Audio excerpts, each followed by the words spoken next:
Hello learners, welcome to Unfold You, your favorite digital learning platform. This is Anju Sharma, your chemistry mentor. और आज हम करने जा रहे हैं हेलो एल्केन्स और हेलो अरीन्स की physical properties. So physical properties में सबसे पहले हम पढ़ते हैं that they are colourless liquids and crystalline solids. These are heavier than water and melting and boiling points of haloarenes are quite high because of that strong bond. And density के बारे में बात करें तो जैसे जैसे हेलोजन का size बढ़ता रहता है उसी के अकॉर्डिंग उसकी डेंसिटीज भी बढ़ती रहती हैं. मेजर जो क्वेश्चन है वो आपको आता है सॉल्युबिलिटी पे, जिस पे आपको 2 क्वेश्चंस पुट होते हैं. तो सॉल्युबिलिटी में ये क्या कहता है कि हमने किया था लास्ट टाइम कि एल्काइल हैलाइड का पोलर नेचर होता है, उस पे पॉजिटिव और नेगेटिव चार्ज होगा.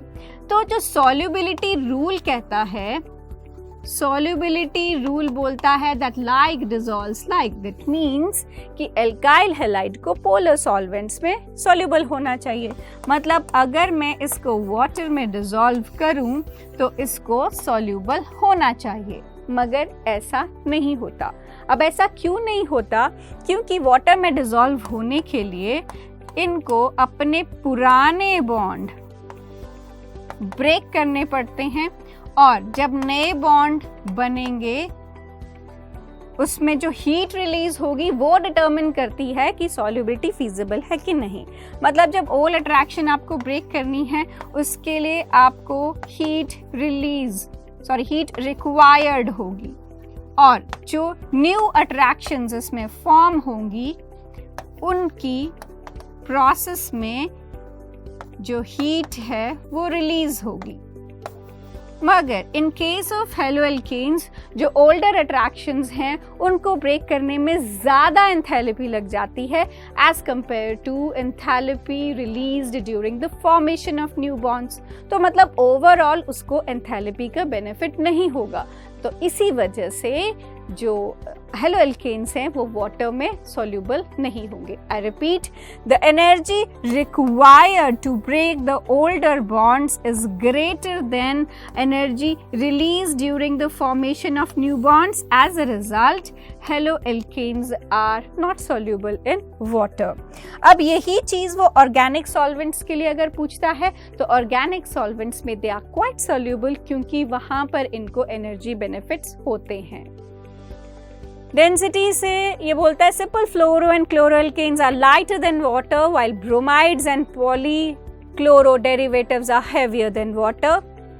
With the increase in number of carbon atoms, the densities goes on increasing. With the increase in number of halogen atom, the densities goes on increasing. और क्या order है? Fluoride से ज़्यादा है chloride की, chloride से ज़्यादा है ब्रोमाइड की, और सबसे ज़्यादा है आयोडाइड की. The densities also increases with increasing number and atomic mass of halogen. So आज हमने किया physical properties of haloalkanes and haloarenes, जिसमें हमने पढ़ा कि जो हेलो एल्केन्स हैं वो पोलर तो हैं लेकिन इतने सॉल्युबल नहीं है वाटर में, क्योंकि उनकी जो अट्रैक्शंस हैं उनमें बेनिफिट नहीं होता उनको एनर्जी का. हमने डेंसिटीज के बारे में पढ़ा और हमने पढ़ा कि इनके melting and boiling point high होते हैं.